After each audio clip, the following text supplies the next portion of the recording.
A few days ago, I was talking to the most verbally abusive person that I know, and I was shocked when they said that they actually don't experience a lot of negative emotions and they don't struggle with negative feelings that much. But I realized it's because every time that they have an uncomfortable emotion come up, they immediately start yelling, start insulting someone, and they put all this negativity onto someone else, and then that person literally absorbs all the negative emotions. And so abusers learn that this is a really efficient way, and maybe it's the only way they know how, or maybe they think this is the most efficient way, whether it's on a subconscious level or they're aware of it. But they realize that if I just yell at someone and make someone else feel bad and just spewing all this negativity and putting it on someone else, it takes away their pain and it takes away their emotions, because now that other person has to deal with it. And so then the person who is being abused either has to learn how to get rid of those emotions in a healthy way and deal with them in a healthy way, or they're going to have to deal with the consequences of those emotions staying trapped in their body. And that's why when you are a victim of abuse, you have to learn how to love yourself again, or learn how to have confidence again, and learn how to put yourself first and heal. And there's this whole process. It's because it's energy work, and you're working with the energy to get it out, because someone else just put all their negative energy onto you because they realized that's a really efficient way to do it. And it is, but obviously you're really harming someone, and there are much better ways to get your emotions out in ways where you're not harming anyone. And maybe you've been the abuser too, and so hopefully this is giving you some understanding of what's been happening, and you can heal from it. You can find different ways to cope with your emotions. You probably never learned a better way. You probably just are used to blowing up when you have something uncomfortable come up and you have negative emotions, and then you're relieved after that. But you have to deal with the consequences of having strained relationships and knowing that you are harming other people a lot by dealing with your emotions in that way. And I think if you are a victim of abuse, you are a healer in this lifetime, and you're meant to work with these energies in order to heal yourself, to help other people heal, and to just learn how to deal with these energies and transmute these energies. I think that's your purpose in this life. And this isn't me victim blaming. I just believe that we're all these spiritual beings, and we chose what life we wanted, and you chose to be a healer and to work with these negative energies because you have the power to deal with them. And I say this to empower you, and if it's not resonating right now, just ignore it. But you're meant to be a healer in this lifetime, and you're meant to work with these energies in a healthy way. But yeah, we're all always exchanging different emotions and different energies, whether or not we are aware of it. Basically, the way that emotions work is if someone else starts to feel your emotion, it's going to take away a little bit of it for you. So if you're feeling really sad and you're venting to your friend and you're crying, and they start to feel sad for you, or they start to cry for you, it's going to take away a little bit of your pain, because now they're feeling it. And the same is true for any emotion, any situation, pretty much. I don't know if you've ever noticed, but someone crying for you, it will take away a little bit of your pain. And also you crying yourself is a way to take away the pain. So there are ways to deal with emotions in a healthy way where you're not involving other people at all. So I'm going to talk about that in this video too. It's just good to be aware of how emotions work, and that we're constantly exchanging emotions. There were even a lot of times in my life where I would randomly get anxious, and I'd be like, that's weird, why am I anxious?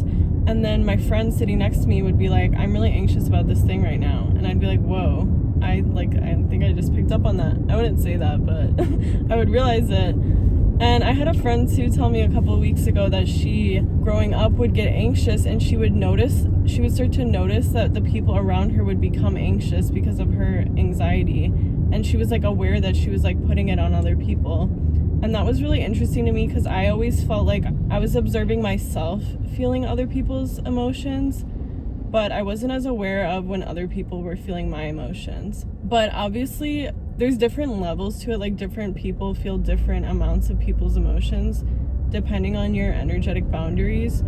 and you can also change this. So if you identify as an empath and you feel like you really pick up on the emotions of others really easily, it's probably because at some point it was like a survival mechanism, and it was better for you to be really aware and hyper aware of other people's emotions, and if they were about to have like, you know, really extreme emotions that were going to negatively affect you, it was probably beneficial for you to be able to pick up on that early, or your body was like trying to protect itself and trying to prepare. But I think at the same time, that makes you more of a sponge to other people's emotions, so you actually like take them in more and take them away from that other person. And so if that's something that you're still struggling with, it's really important to set boundaries energetically and physically. So really setting any kind of boundary is going to help with this. If you're able to say no when you don't want to do things, and to put yourself first, make decisions based on what you actually want to do and not out of what you think other people want you to do, that helps you create boundaries, and that's going to affect you on an energetic level too. It's just going to help you not be as affected by the emotions and moods and feelings of others if you're putting up boundaries where you are not letting yourself be affected by them, if that makes sense. Also, I like to do like protection meditations. You could just visualize like an orb around your body that repels negative energies, or that protects you from other people's energies and only lets in the good energies, or however you want it to be. Or you can imagine like a white light filling your body, and just imagine your body as like being covered in this white light that protects you from negative energies and that keeps certain energies out. And so I like to do things like that pretty frequently. I also will just say the affirmation, I release all emotions and feelings that are not my own. If I ever feel like I'm feeling random emotions that I don't really know where they're coming from. And if it is other people's emotions, it works like instantly that weird emotion will go away. So if you identify as an empath and you like feel like you're struggling with things like that, there are ways to stop being like that and to have more control over what you're taking in. Just know, like, if you're letting yourself feel some pain for someone else, you're healing them, and that's an ability that we have. But at the same time, you don't have to take in negative energy from other people if you don't want to. So yeah, emotions are like these energies. They transfer from person to person. They have to go somewhere in a way. Like, they can't just disappear. Your emotions can turn into art. They can turn into energy. So if you're like moving your body, if you're creating art, those are other ways to transmute emotions.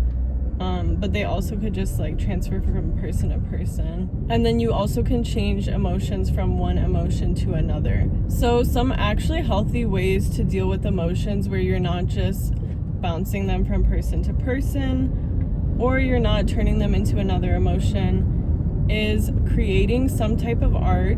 Literally creating any type of art. Writing, poetry, making a short film, making a YouTube video, anything like that.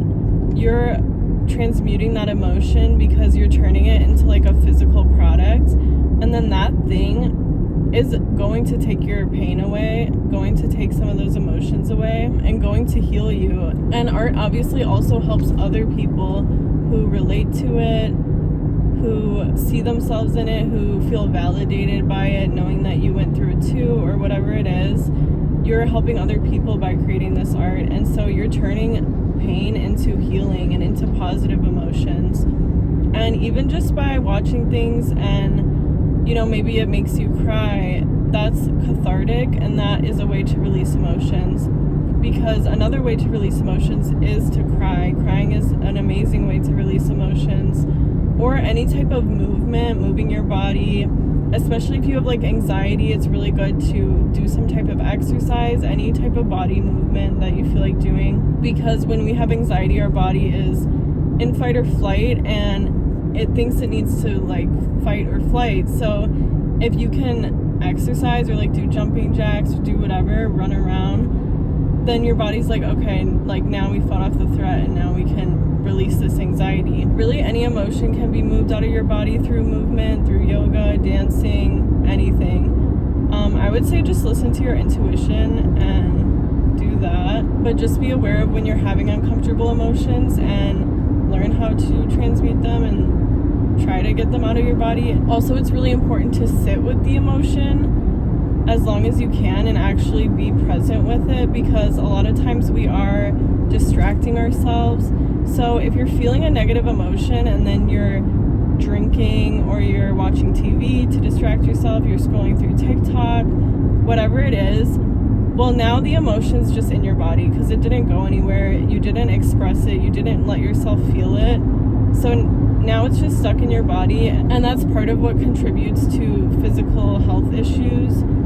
And it's not good just to be keeping all these emotions in our body. I don't say this to like scare you, like it's fine if you've been doing that all your life, everyone has, but it's good to be aware of it and to be able to start to move these emotions out. Let yourself sit with it and then find a way to transmute it through art, through crying, journaling, talking to someone, movement, whatever you feel called to do. And then the last thing I wanted to talk about was how we can turn negative emotions into different emotions, into positive emotions. One good example of this is you could turn fear into confidence. So if you feel fearful about something, you have fears about something, and then you face that fear, now you're turning that emotion into confidence, because now you have the confidence to face that fear and you realize that you can get through it, you can do that thing that you're scared of, and you're turning that emotion into something positive. There's like endless examples of this, but you can just figure it out for yourself in your own life and kind of just like let it be an intuitive thing. Like it doesn't have to be so logical. Another example would be turning anger or jealousy into passion, or even if you're like really unhappy with your life, you could turn that into passion, because you could start working towards a different life and be really motivated by the discomfort or the depression that you're feeling and use that as motivation for going after your passions. So really, like, yeah, any emotion, you can kind of turn it into something else. So try to look at it like, how could I use this emotion to serve me, and how can I turn it into a higher vibrational emotion? Like grief, you can turn into love and appreciation. I've spent many years of my life dealing with chronic illness, and I feel like I've missed out on a lot of things and dealing with really traumatic situations in relation to that. And I could look back on all of those times and feel a lot of pain and grief and be reminded of the suffering and like relive all of those negative emotions. But instead, I choose to use it as a source of gratitude. So when I think about all those things I went through and all of the health issues I have, now I just feel so grateful because I feel healthy, because I can live life however I want.